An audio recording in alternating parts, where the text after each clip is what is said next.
الحمد لله نحمده ونستعينه ونستغفره ونؤمن به ونتوكل عليه ونعوذ بالله من شرور أنفسنا ومن سيئات أعمالنا من يهده الله فلا مضل له ومن يضلله فلا هادي له ونشهد أن لا إله إلا الله وحده لا شريك له ونشهد أن محمدا عبده ورسوله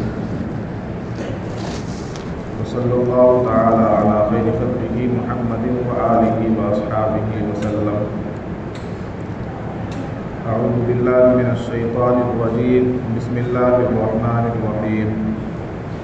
القارعۃ ما القارعۃ وما أدراک ما القارعۃ یوم یکون الناس کالفراش المبثوث وتکون الجبال کالعہن المنفوش فأما من ثقلت موازينه فهو في عيشة راضية وأما من خفت موازينه فأمه هاوية وما أدراك ما هي نار حامية.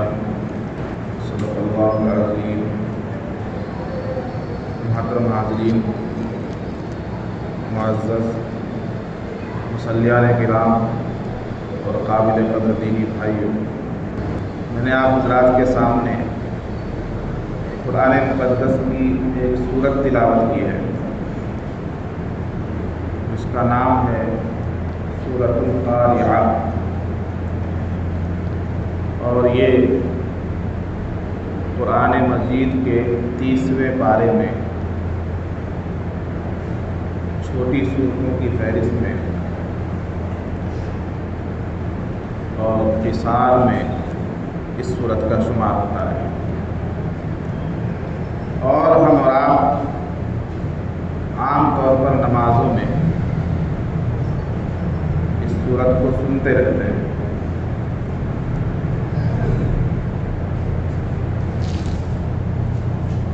میں نے سوچا کہ نماز میں جو سنتے ہیں کیوں نہ اس کو سمجھ بھی لیا جائے. عام طور پر ہم لوگ قرآن مقدس، قرآن پاک اللہ کی جو آخری کتاب ہے اور ساری انسانیت کی ہدایت کا ذریعہ ہے، اس قرآن پاک سے ہمارا جو رشتہ ہونا چاہیے، پہلی بات تو ہم اپنے اندر وہ رشتہ نہیں پاتے.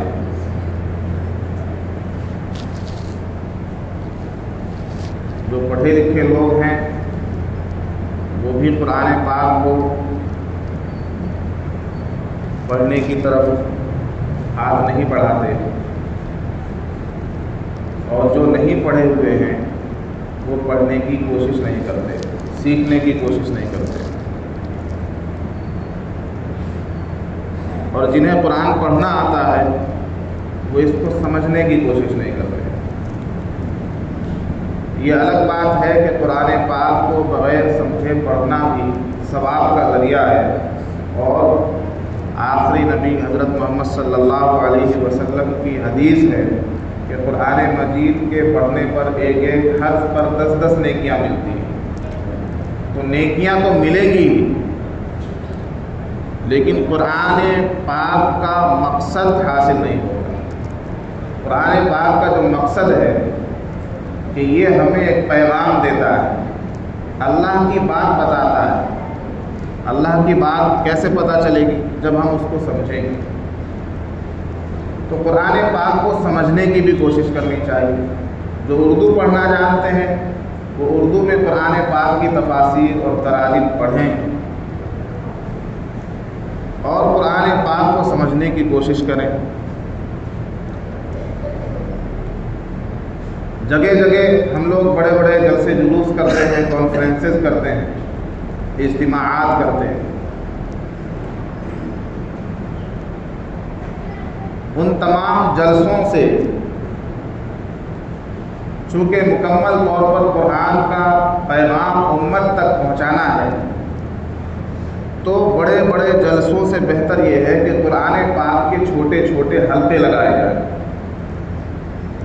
کسی مسجد میں، کسی مدرسے میں، کسی چہار دیواری میں قرآن پاک کا حلقہ لگایا جائے، قرآن پاک کی مجلس منعقد کی جائے اور کسی عالم دین کو بلا کر قرآن پاک کی ایک سورت، ایک آیت، قرآن کا کچھ حصہ سمجھ لیا جائے، یہ بڑے بڑے جلسوں سے بہتر ہو۔ اس طرح کا کوئی سلسلہ مسلمانوں تک قرآن کے پیغام کو پہنچانے کا سلسلہ ہم نہیں دیکھ رہے۔ اس کے لیے علماء کرام کو بھی اور عوام کو بھی کوشش کرنی پڑے گی۔ جس طرح سے ہم اپنے گھروں میں چھوٹی چھوٹی محفلیں منعقد کرتے ہیں، بہت سے لوگ میلاد وغیرہ کی مجلس رکھتے ہیں، تو قرآن پاک کو سمجھنے کی مجلس رکھیے، خاص طور پر صرف قرآن کی تفہیم و افہام کی مجلس رکھیے کہ ہمیں آج سورہ اخلاص سمجھنی ہے، آج ہمیں معوذتین سمجھنا ہے، آج ہمیں سورہ فاتحہ سمجھنا ہے کہ امام صاحب ہر نماز کی ہر رکعت میں سب سے پہلے سورہ فاتحہ پڑھتے ہیں، تو اس سورہ فاتحہ کا مطلب کیا ہے، اس کا پیغام کیا ہے، اللہ تبارک و تعالیٰ اس سورت کے اندر کیا ارشاد فرماتا ہے، اس سورت کا مقصد کیا ہے، اس کا پیغام کیا ہے، اس کے اندر ہدایت کی کون سی باتیں ہیں، اس طرح ہونا چاہیے۔ اللہ تبارک و تعالیٰ ہمیں قرآن کی طرف بڑھنے کی، قرآن کی قدردانی کی، قرآن کی سمجھنے کی توفیق عطا فرمائے۔ آج ہم نے دنیا کی ہر چیز کو سمجھا اور سمجھ رہے ہیں۔ کوئی بھی نئی چیز دنیا میں آ جائے، کوئی نیا ایجاد ہو، کوئی نئی مشینری ہو، کوئی نئی ٹیکنالوجی ہو، حتیٰ کہ موبائلز کے ایپلیکیشنز میں کوئی نیا اپڈیٹ ہو، کوئی نیا فیچر ہو، تو اس کو سمجھنے کی کوشش کی جاتی ہے۔ ہم دنیا کی تمام چیزوں کو سمجھتے ہیں، لیکن اگر سمجھنے کی کوشش نہیں کرتے تو اپنے رب کے کلام کو نہیں سمجھنے کی کوشش کرتے، جبکہ سب سے زیادہ سمجھنے کی چیز قرآن پاک ہے۔ اس لیے کہ ساری انسانیت کے لیے ہدایت کا، فلاح و بہبود کا، کامیابی کا، ترقی کا ذریعہ وہ صرف قرآن پاک ہے۔ اللہ تبارک و تعالیٰ فرماتا ہے القاریعۃ ما القاریعہ، ایک ہلا دینے والی چیز ہے، کھڑکھڑانے والی چیز، کھٹکھٹانے والی چیز۔ ما القاریعہ، وہ کیا چیز ہے؟ وہ کھڑکھڑانے والی چیز کیا ہے؟ وما ادراک ما القاریعہ، اور آپ کو کیا معلوم کہ وہ کھڑکھڑانے والی چیز کیا ہے، وہ ہلا دینے والی چیز کیا ہے؟ اللہ تبارک و تعالیٰ نے موٹے طور پر اس صورت میں 3 باتوں کا تذکرہ کیا ہے۔ کتنی باتوں کا تذکرہ کیا ہے؟ 3 باتوں کا۔ پہلی بات، اللہ تبارک و تعالیٰ نے قیامت کی ہولناکی کا تذکرہ کیا ہے۔ جب قیامت آئے گی تو اس کی ہولناکی کیا ہوگی، اس کا خوف، اس کی دہشت کیا ہوگی انسانوں کے اندر، اور انسانوں پر اس قیامت کا کیا اثر پڑے گا۔ ایک بات تو اللہ تبارک و تعالیٰ نے یہ بیان کی۔ دوسری بات، اللہ تبارک و تعالیٰ نے دوزخ کی ہولناکی کا بیان کیا ہے کہ دوزخ کیا چیز ہے، جہنم جس سے انسانوں کو ڈرایا جا رہا ہے وہ کیا چیز ہے۔ اور تیسری بات اللہ تبارک و تعالیٰ نے اس صورت میں بیان کی کہ جنت میں لے جانے والی چیز اور جہنم سے بچانے والی چیز کیا ہے، کیا دار و مدار ہوگا، کیا معیار ہوگا، کیا کانسیپٹ ہوگا جس کی بنا پر، جس کے نتیجے میں یہ فیصلہ کیا جائے کہ یہ آدمی جنت کا مستحق ہے، یہ آدمی جہنم کا مستحق ہے۔ وہ کون سا معیار ہوگا، کن لوگوں کے لیے جنت کا فیصلہ ہوگا اور کن لوگوں کو جہنم میں دھکیلا جائے گا۔ یہ 3 باتیں اللہ تبارک و تعالیٰ نے اس صورت میں بیان کی۔ فرمایا وما ادراک ما القاریعہ، اور آپ کو معلوم بھی ہے کہ قاریعہ وہ کھڑکھڑانے والی چیز، کھٹکھٹانے والی چیز، ہلا دینے والی چیز، دہلا دینے والی چیز کیا ہے۔ یوم یکون الناس کالفراش المبثوث، وہ قیامت کا دن ہے جس دن انسان پتنگوں کی طرح بکھرے ہوئے پھریں گے۔ جس طرح پتنگے ہوتے ہیں نا،